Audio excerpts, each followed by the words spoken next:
Good morning students. आप मेरे साथ ह्यूमन डाइजेस्टिव सिस्टम के ऊपर बात कर रहे थे और स्टार्ट अपन ने टॉपिक कर दिया था। उसके बाद लेकिन टॉपिक पूरा नहीं हो पाया था। तो सबसे पहले यही कहना है मेरा कि जिन बच्चों ने यदि इससे पहले वाले पोर्शन नहीं देखे हैं या पहले वाली वीडियो नहीं देखे हैं तो सबसे पहले आप पहले वाली वीडियो देखें जिनका लिंक सब्सक्रिप्शन दिया हुआ है। तो अगर आप पहले वाली वीडियो नहीं देखेंगे तो आगे के टॉपिक्स को या आगे वाले इस प्रोसेस को समझने में प्रॉब्लम क्रिएट होगी। इसलिए मैं चाहता हूं कि आप पहले वो वीडियो देखें जिससे आप कंटिन्यू कर पाएँ। अब जो चीज़ हमने लास्ट वीडियो में आपके साथ शेयर किया था या जो चीज़ अपन ने पढ़ी थी उसके बाद वाला पोर्शन अपन डिस्कस करेंगे, लेकिन उससे पहले मैं चाहता हूं कि 2 मिनट इस वीडियो में भी अपन पिछला जो पार्ट था उसको हल्का सा रिपीट करते हैं बहुत शॉर्ट में, तो वो देखते हैं। ह्यूमन डाइजेस्टिव सिस्टम की बात की थी अपन ने और जिसका मेन पार्ट मैंने बताया था आपको कि एलिमेंट्री कैनाल होता है। ह्यूमन डाइजेस्टिव सिस्टम का जो मेन पार्ट है वो एलिमेंट्री कैनाल है, जिसकी लेंथ मैंने बताई थी आपको 8 to 9 मीटर्स होती है। ये स्टार्ट होती है माउथ से और एंड होती है एनस पे।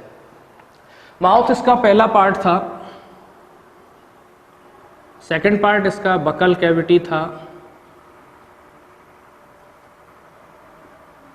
बकल कैविटी में अपन ने देखा था कि 3 स्ट्रक्चर थी वहां पे, टीथ, सलाइवरी ग्लैंड्स और एक थी आपकी टंग। तीनों के बारे में अपन ने डिस्कस किया था। ह्यूमन बींग्स में 4 टाइप के टीथ होते हैं, incisors, canines, premolars and molars. Salivary glands की बात की थी, 3 पेयर्स हैं जिनके नेम थे parotid, sublingual and submaxillary. Next थी बात टंग की, तो अपन ने कहा था कि ये एक स्पॉन्ज टिश्यूज से बनी हुई मस्कुलर स्ट्रक्चर है जिसके ऊपर टेस्ट रिसेप्टर्स पाए जाते हैं और जो डिफरेंट टेस्ट के बारे में अपन को बताते हैं। एक और चीज जो टंग है वो इस तरीके की स्ट्रक्चर है और ये टंग आपके गले से जुड़ी हुई है एक स्पेसिफिक टिश्यूज से बनी हुई स्ट्रक्चर से, जिसका नाम है फ्रेन्यूलम लिंगुम। फ्रेन्यूलम लिंगुम। जिस पार्ट से टंग गले से जुड़ी हुई है उस पार्ट को बोलते हैं फ्रेन्यूलम लिंगुम। बकल कैविटी की बात हो गई थी, काफ़ी डिटेल में हुई थी। उसके बाद अपन ने बात की थी फेरिंग्स, थर्ड पार्ट था। फेरिंग्स के बारे में मैंने बताया था कि कॉमन पार्ट है डाइजेशन और रेस्पिरेशन का। इसके भी 3 पार्ट हैं, नेजोफेरिंग्स, ओरोफेरिंग्स और लैरेंजियोफेरिंग्स। जो पार्ट नसल कैविटी से जुड़ा हुआ है वो नेजोफेरिंग्स है। जो पार्ट माउथ यानी कि बकल कैविटी से कनेक्ट है वो पार्ट आपका है ओरोफेरिंग्स, और जो पार्ट आपका गले के साथ यानी लैरिंग्स के साथ कनेक्ट है वो लैरेंजियोफेरिंग्स। इस तरीके से फेरिंग्स को अपन ने 3 पार्ट्स में डिवाइड किया था। फोर्थ थी आपकी ईसोफेगस। ईसोफेगस के बारे में अपन ने बात की थी कि ये भी लॉन्ग ट्यूबुलर स्ट्रक्चर है जो थ्रॉट और थोरैक्स कैविटी के अंदर प्रेजेंट होती है। फेरिंग्स और ईसोफेगस दोनों ही पोर्शन ऐसे हैं जहां पे कोई भी डाइजेशन प्रोसेस नहीं होती, मींस ये सिर्फ सपोर्टिंग रोल प्रोवाइड करते हैं एलिमेंट्री कैनाल के लिए। फिर अपन ने बात की थी स्टोमक की। स्टोमक की बात करें तो ये एक लार्ज बैग लाइक और जे शेप्ड स्ट्रक्चर है। लार्ज बैग लाइक जे शेप्ड स्ट्रक्चर है जिसको 3 पार्ट में डिवाइड किया गया था। फर्स्ट पार्ट, ये सेकंड पार्ट और ये आपका थर्ड पार्ट। देखें जरा, यहाँ से अपन को और आगे बढ़ना है और अपन डिटेल में बात करते जाएंगे। ये फेरिंग्स थी, सॉरी ये ईसोफेगस है, और ईसोफेगस आकर के कनेक्ट होती है किसके साथ? स्टोमक के साथ। ये आपका स्टोमक है। डायग्राम पहले डिटेल में अपन बात कर चुके हैं या डायग्राम के द्वारा देख चुके हैं, लेकिन फिर भी अपन आगे कंटिन्यू नहीं कर पाए थे, तो अब देखते हैं। ईसोफेगस आकर के ओपन होती है कहां पे? स्टोमक में। और जिस जगह ईसोफेगस स्टोमक में खुलती है उस पार्ट को बोलते हैं कार्डियक पार्ट। कौन सा? Cardiac part. कार्डियक हार्ट से रिलेटेड जो भी चीज होती है उसको अपन कार्डियक से इंडिकेट करते हैं, और स्टोमक हार्ट के काफी क्लोज होता है, तो इस पार्ट को बोलते हैं अपन कार्डियक पार्ट। थर्ड पार्ट जो आपका स्मॉल इंटेस्टाइन के फर्स्ट पार्ट ड्योडिनम में आकर के ओपन होता है उस पार्ट को बोलते हैं पाइलोरिक। उस पार्ट को बोलते हैं क्या? Pyloric part. और जो बचा हुआ लार्ज पार्ट है, remaining large part is called fundus. तो इस तरीके से स्टोमक को 3 पार्ट्स में डिवाइड किया गया है। फर्स्ट पार्ट जहां पे ईसोफेगस आकर के ओपन होती है उसको बोलते हैं कार्डियक पार्ट, और लास्ट पार्ट जहां पे स्टोमक एंड होता है और स्मॉल इंटेस्टाइन का ड्योडिनम पार्ट स्टार्ट होता है उसको बोलते हैं पाइलोरिक पार्ट, और जो रिमेनिंग मेन पार्ट या लार्ज पार्ट है स्टोमक का उसको बोलते हैं अपन क्या? फंडस। देखें अब जैसे ही फूड ईसोफेगस से स्टोमक में आता है तो जहां पे स्टोमक और ईसोफेगस एक दूसरे से कनेक्ट हैं उस जगह एक स्पेसिफिक बैरियर होता है जिसको बोलते हैं इंस्फिंक्टर। क्या बोलते हैं? स्फिंक्टर्स। स्फिंक्टर का मतलब है जिस तरीके से रबर बैंड आता है, चोटी में लगाने का रबर बैंड आता है, या किसी पॉलीथिन को कवर करने के लिए जो रबर बैंड आता है, वो इस तरीके से किसी चीज को कसता है, उसी तरीके से स्टोमक वाले इनिशियल पार्ट को, स्टोमक के इनिशियल पार्ट को इस तरीके से कवर किया रहता है, इस तरीके से टाइट, जिसकी वजह से इजीली कोई चीज ना तो बाहर आ पाती है स्टोमक से और ना ही ईसोफेगस से अंदर जा पाती है। लेकिन जैसे ही फूड एग्लिटिनेट करते हैं, फूड निगलते हैं, तो ये इंस्पेक्टर ऑटोमेटिकली क्या हो जाती है? लूज हो जाती है इस तरीके से, और फूड इजीली कहाँ आता चला जाता है? स्टोमक के अंदर आता चला जाता है। ठीक उसी तरीके से फूड स्टोमक में आता जाएगा और यहाँ पे आकर के क्या होता रहेगा? स्टोर होता रहेगा। फूड स्टोर होता रहे, लेकिन चूंकि अपन जानते हैं कि टोटल या कंप्लीट एलिमेंट्री कैनाल क्या है? कर्वी ट्यूब्यूलर स्ट्रक्चर है। कैसी? कर्वी ट्यूब्यूलर स्ट्रक्चर है। चूंकि कर्वी ट्यूब्यूलर स्ट्रक्चर है यानी कि मेन चीज है ट्यूब्यूलर स्ट्रक्चर है, यानी कि ट्यूब है। तो जो फूड अपन डाल रहे हैं ऊपर से, यानी माउथ के थ्रू जो फूड अपनी बॉडी के अंदर जा रहा है, खास करके एलिमेंट्री कैनाल के अंदर जा रहा है, वो फूड यहाँ से एंटर करेगा और यहाँ से एग्जिट होगा। अगर इसी तरीके से फूड एग्जिट होता रहे तो उसको किसी पार्ट में रुकने के लिए टाइम ही नहीं मिलेगा, और जब टाइम नहीं मिलेगा तो उस फूड के ऊपर डाइजेस्टिव एंजाइम्स को या जितने भी अपने डाइजेस्टिव जूस हैं उनको कोई भी वर्क करने का मौका नहीं मिलेगा, और जब तक ऐसा नहीं होगा फूड डाइजेस्ट नहीं हो पाएगा, और फूड डाइजेस्ट नहीं होगा इट मीन्स उसका कोई रोल नहीं है हमें एनर्जी प्रोवाइड करने में।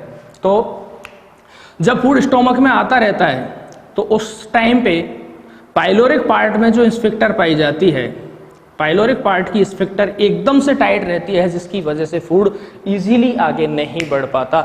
इट मीन्स काफी टाइम तक फूड स्टोर रहता है कहाँ पे? स्टोमक में। अब बात आते हैं कि इन दोनों स्फिंक्टर को बोलते क्या हैं? जो कार्डियक पार्ट में इंस्पेक्टर है उसको कार्डियक इंस्पेक्टर, और जो पाइलोरिक पार्ट में प्रेजेंट इंस्पेक्टर है उसको पाइलोरिक इंस्पेक्टर बोलते हैं। रोल आप समझ गए होंगे। अब जस्ट अपोजिट सोचते हैं, फूड अंदर चला गया, अंदर आने के बाद क्या होगा कि जो कार्डियक इंस्पेक्टर है वो अपने आप को कस लेगी, ऐसे इस तरीके से कस लेगी, जिसकी वजह से किसी भी हालत में फूड वापस ना आ पाए। क्योंकि क्या होता है, कई बार अपन खाना खाया और लेट जाते हैं, लेटने के बाद अपन की क्या है पोजीशन, इस तरीके से इस तरीके हुए, और जब पोजीशन ये हो जाती है तो हो सकता है कि वो फूड आपका रिटर्न आना शुरू कर दे। इस वजह से क्या करेगी वो कार्डियक इंस्पेक्टर उस एलिमेंट्री कैनाल, यानी कौन सा एलिमेंट्री कैनाल का ईसोफेगस और स्टोमक को कनेक्ट करने वाले पार्ट पे टाइट हो जाती है, जिसकी वजह से फूड क्या नहीं हो पाता, रिटर्न नहीं हो पाता। अब धीरे धीरे जैसे जैसे फूड डाइजेस्ट होता जाएगा, कैसे होगा उसकी बात मैकेनिज्म में करेंगे, जैसे जैसे फूड डाइजेस्ट होता जाएगा ये इंस्पेक्टर उस डाइजेस्टिव फूड को पाथ प्रोवाइड करते हुए थोड़ी लूज होती है, और इस तरीके से फूड कहाँ बढ़ता जाता है, आगे बढ़ता जाता है। इसके अलावा इनडाइजेस्टिव फूड भी स्टोमक से आगे बढ़ता है, क्योंकि कंप्लीट डाइजेशन नहीं हो पाता है स्टोमक में, इस वजह से कुछ इनडाइजेस्टिव फूड भी आगे बढ़ता है, लेकिन एक साथ फूड यहाँ से निकल नहीं सकता। जैसे जैसे स्फिंक्टर उसको पाथ प्रोवाइड करेगी तभी फूड आगे बढ़ पाएगा। तो ये तो बात हुई किसकी, अपन की स्टोमक की। तो अपन ने बात की कि stomach is a large bag like structure और J shaped structure which is divides into 3 parts. First part आपका था कार्डियक पार्ट, सेकंड था आपका फंडस और थर्ड था आपका पाइलोरस। तो कार्डियक पार्ट और पाइलोरिक पार्ट में स्फिंक्टर्स पाई जाती हैं, यानी कि अवरोधनी पाई जाती हैं, अर्थात फूड के पाथ में बैरियर प्रोवाइड करते हैं। यस, नेक्स्ट जैसे ही अपन आगे बढ़ते हैं तो अगला जो पार्ट आता है अपना एलिमेंट्री कैनाल का, वो 6 नंबर का पार्ट है, और वो है आपका क्या, स्मॉल इंटेस्टाइन।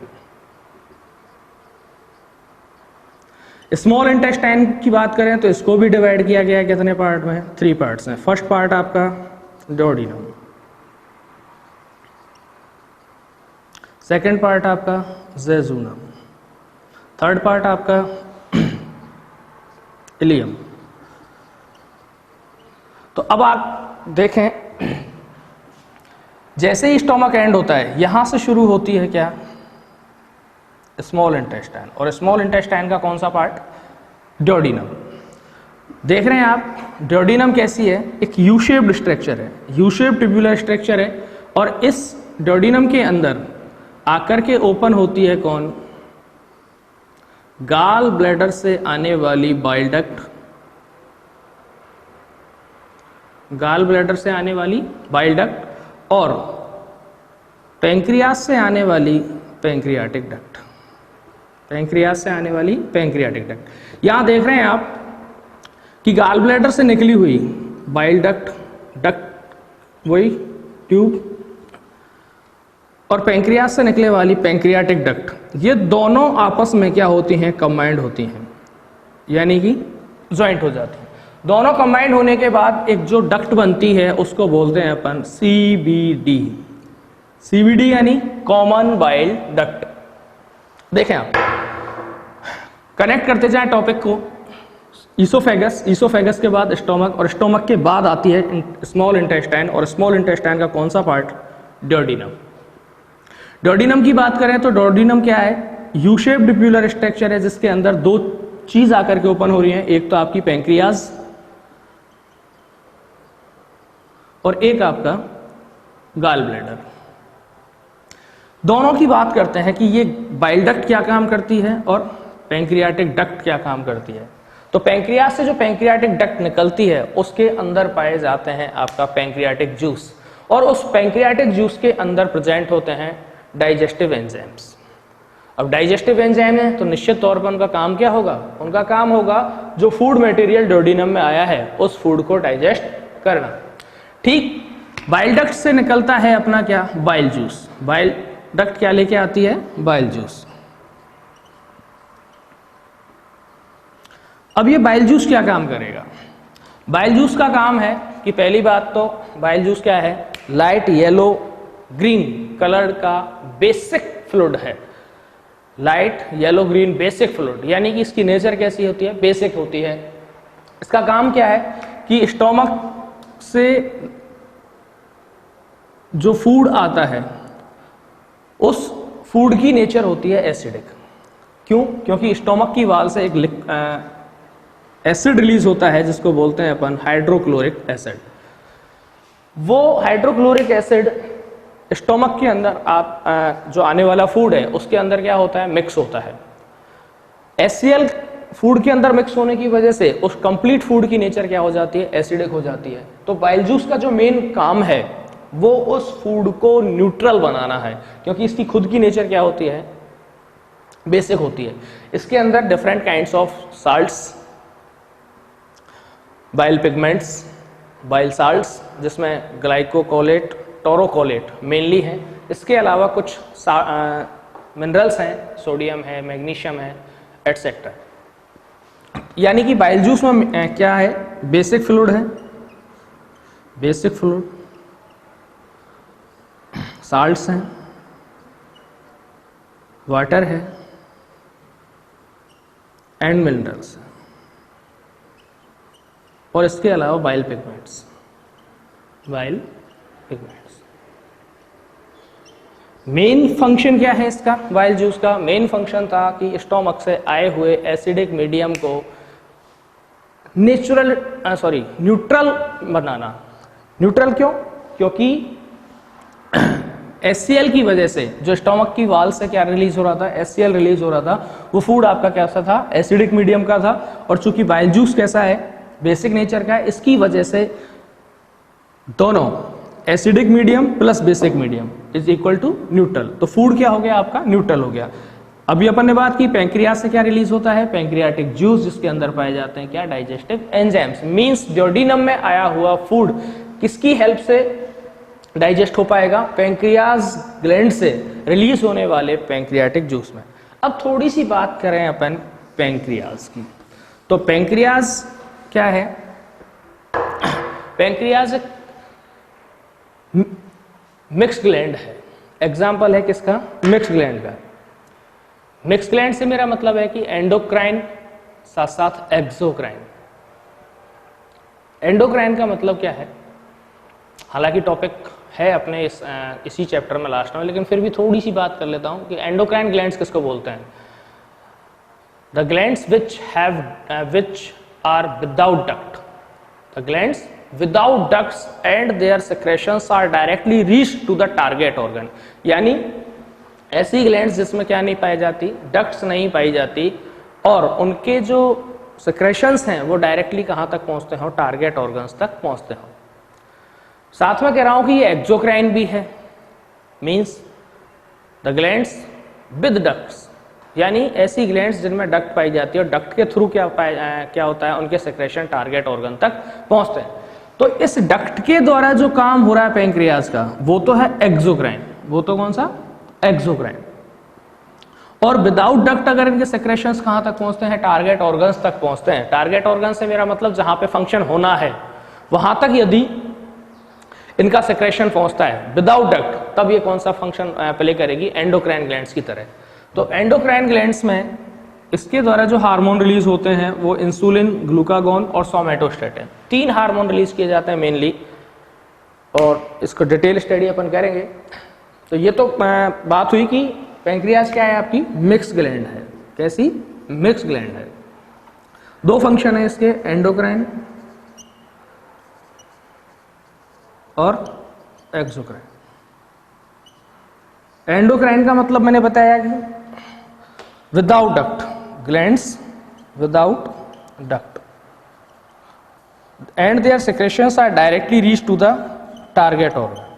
जिनके सेक्रेशन कहां पहुंचते हो? बिना डक्ट के टारगेट ऑर्गन तक पहुंचते हो, तो कहलाएगी क्या? Endocrine gland. एंडोक्राइन ग्लैंड्स अब पैंक्रियाज का कौन सा पार्ट है? तो इसके अंदर स्पेसिफिक सेल से बने हुए ग्रुप पाए जाते हैं जिनको बोलते हैं आइसोलेट्स ऑफ लैंगरहैंस। यानी पैंक्रियाज के अंदर कुछ ग्रुप ऐसे हैं स्पेसिफिक सेल से बने हुए जिनको बोलते हैं isolates of Langerhans. Scientist name है लैंगरहैंस। आइसोलेट्स ऑफ लैंगरहैंस क्या काम करते हैं? इसका एंडोक्राइन फंक्शन प्ले करते हैं। और इस आइसोलेट्स ऑफ लैंगरहैंस में जो सेल पाई जाती हैं वो 3 टाइप की है mainly, beta cell, alpha cell and delta cell.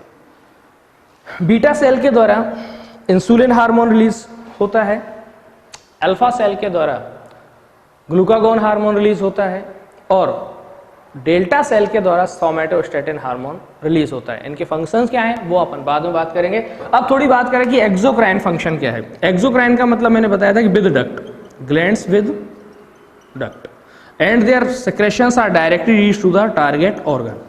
ये वाला सीधा, इसमें क्या पाया जाएगा? आपका गैस्ट्रिक जूस रिलीज होता है, सॉरी, इससे डाइजेस्टिव जूस रिलीज होता है, या पैंक्रियाटिक जूस रिलीज होता है जिसके अंदर डाइजेस्टिव एंजाइम्स पाए जाते हैं। इस पार्ट के द्वारा क्या रिलीज होगा? आपका पैंक्रियाटिक जूस, और जिसमें प्रेजेंट होंगे अपन के क्या? Digestive enzymes. डाइजेस्टिव एंजाइम्स, उन डाइजेस्टिव एंजाइम्स का काम है ड्यूडेनम में आए हुए फूड को डाइजेस्ट करना। आगे बात करें, ये ड्यूडेनम की बात हुई। ड्यूoडेनम से जैसे ही अपन आगे बढ़ते हैं तो एक छोटा पार्ट मिलता है स्मॉल इंटेस्टाइन का, जिसको बोलते हैं अपन जेजुनम। ये वाला पोर्शन मेनली क्या कहलाता है? जेजुनम। जेजुनम के बारे में कोई स्पेसिफिक बात नहीं है, फिर भी अपन थोड़ी सी बात करें कि इसका डाइजेशन में ज़्यादा रोल नहीं है, लेकिन जो फूड अपना ड्यूoडेनम में क्या होता है? डाइजेस्ट होता है। जो फूड ड्यूoडेनम में डाइजेस्ट होता है उस फूड को एब्जॉर्ब करने का काम किया जाता है किसके द्वारा? जेजुनम के द्वारा। यहां डाइजेशन हो रहा है, यहां डाइजेशन हो रहा है, यानी अब तक जो डाइजेशन हुआ है उस डाइजेस्टिव फूड को एब्जॉर्ब किया जाता है किसकी? वॉल्स के द्वारा, जेजुनम की वॉल्स के द्वारा। जेजुनम के अंदर स्पेसिफिक टाइप ऑफ सेल्स पाई जाती हैं, यानी कि जेजुनम की जो वॉल्स हैं उन वॉल्स में स्पेसिफिक टाइप ऑफ सेल्स पाई जाती हैं। उन सेल्स को बोलते हैं एंटेरोसाइट्स। एंटेरोसाइट्स, साइट्स वर्ड हमेशा किसके लिए यूज होता है? सेल के लिए। मैंने बोला कि जेजुनम कोई स्पेसिफिक रोल प्ले नहीं करती है डाइजेशन में, लेकिन फिर भी जो फूड अब तक डाइजेस्ट हुआ है, यानी स्पेशली किसमें? ड्यूoडेनम में जो फूड डाइजेस्ट हुआ है उस डाइजेस्टिव फूड को एब्जॉर्ब करने का काम किया जाता है किसके द्वारा? जेजुनम की वॉल्स द्वारा। अब जेजुनम की जो इनर वॉल्स हैं उन इनर वॉल्स में पाई जाती हैं क्या? स्पेसिफिक सेल्स, और उन सेल्स को बोलते हैं अपन एंटेरोसाइट्स। यहां तक बात हुई किसकी? अपन की जेजुनम की। देन फर्दर जो पार्ट है वो काफी लॉन्ग पार्ट है, लॉन्ग एंड कर्वी। वो काफी लॉन्ग एंड कर्वी पार्ट है किसका? स्मॉल इंटेस्टाइन का, और उसको बोलते हैं अपन क्या? इलियम। ये पूरा पार्ट क्या है आपका? Ileum. Total length of alimentary canal is 8 to 9 meters, while the length of ileum is 6 to 7 meters। यानी सबसे लॉन्ग पार्ट है। It is the longest part of alimentary canal and highly curve. और क्या होता है? हाईली कर्व होता है। अब सबसे इंपॉर्टेंट बात, यहां तक फूड आते आते काफी हद तक क्या हो जाता है? डाइजेस्ट हो जाता है। और रिमेनिंग जो इंडाइजेस्टिव फूड है, रिमेनिंग इंडाइजेस्टिव फूड कहां डाइजेस्ट होगा? इलियम में डाइजेस्ट होगा।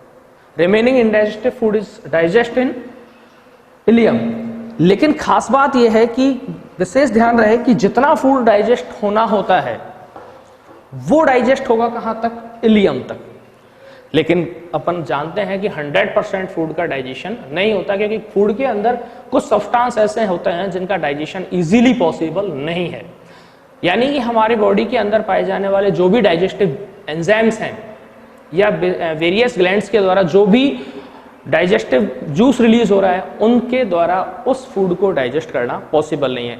इट मीन्स यहाँ पे एक बात आती है कि कंप्लीट डाइजेशन होता ही नहीं है फूड का, लेकिन इलियम तक डाइजेशन प्रोसेस कंप्लीट हो जाती है। यानी remaining digestion process is complete in ileum. जितनी भी डाइजेशन प्रोसेस बचेगी कहां के बाद? स्टोमक के बाद, ड्यूoडेनम के बाद। जेजुनम में लगभग डाइजेशन होता नहीं है, और जो बचा कुचा डाइजेशन है वो कहां होगा? इलियम में होगा। इलियम के अंदर भी वही इलियम वॉल्स के द्वारा वेरियस डाइजेस्टिव एंजाइम्स रिलीज होते हैं, लेकिन इनकी वॉल्स के द्वारा, इनकी वॉल्स में स्पेसिफिक स्ट्रक्चर्स पाई जाती हैं, स्मॉल हेयर लाइक या फिंगर लाइक स्ट्रक्चर्स, जिनको बोलते हैं मैक्रोविलाई, दोनों साइड। और पूरी इलियम वॉल्स में ये आपकी क्या है? मैक्रोविलाई। अब मैक्रोविलाई क्या काम करेंगे? देखें, जो फूड डाइजेस्ट होके आ रहा है कहां पे? इलियम में। या फिर जो इलियम फूड को डाइजेस्ट करेगी तो वो फूड मोस्टली क्या होता चला जाएगा? जूसी फॉर्म में आता चला जाएगा। इलियम तक काफी हद तक डाइजेशन तो हो चुका है, लेकिन रिमेनिंग जो डाइजेशन होना होता है वो कहां पे होगा? इलियम में होगा। और जैसे जैसे फूड डाइजेस्ट होता चला जाएगा वैसे वैसे किस फॉर्म में आता चला जाएगा? जूसी फॉर्म में आता चला जाएगा। तो उस जूसी डाइजेस्टिव फूड को ये मैक्रोविलाइज एब्जॉर्ब करते हैं। क्या करेंगे? एब्जॉर्ब करेंगे, और एब्जॉर्ब करके एलिमेंट्री कैनाल के सराउंडिंग टिश्यूज में भेज देते हैं। देन वहां पे क्या होगा? ये ब्लड में मिक्स होगा, और ब्लड में मिक्स होकर के पूरी होल बॉडी तक सप्लाई कर दिया जाएगा। किसके द्वारा? ब्लड के द्वारा। यानी इलियम तक आया, इलियम में क्या हुआ, जितना डाइजेशन होना था वो सारा हो चुका। जैसे जैसे डाइजेशन होता चला गया, फूड क्या होता चला गया, जूसी होता चला गया। उस जूसी डाइजेस्टिव फूड को किसने अब्जॉर्व किया, इलियम की इनर वॉल्स पे प्रेजेंट माइक्रोविलाई ने क्या किया, अब्जॉर्व किया और देन ट्रांसफर कर दिया कहाँ पे, सराउंडिंग टिश्यूज में, जहां मौजूद है क्या, ब्लड, और ब्लड में ये फूड मिक्स होकर के कहाँ पहुंचेगा, होल बॉडी तक पहुंचेगा। अब एक खास बात, इस तरीके से ये माइक्रोविलाई है,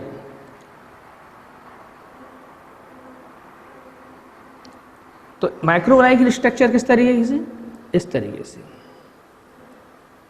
और एक में बताता है कि इलियम नॉर्मल वाल होती, तो कौन ज्यादा एब्जॉर्ब कर पाएगा फूड को।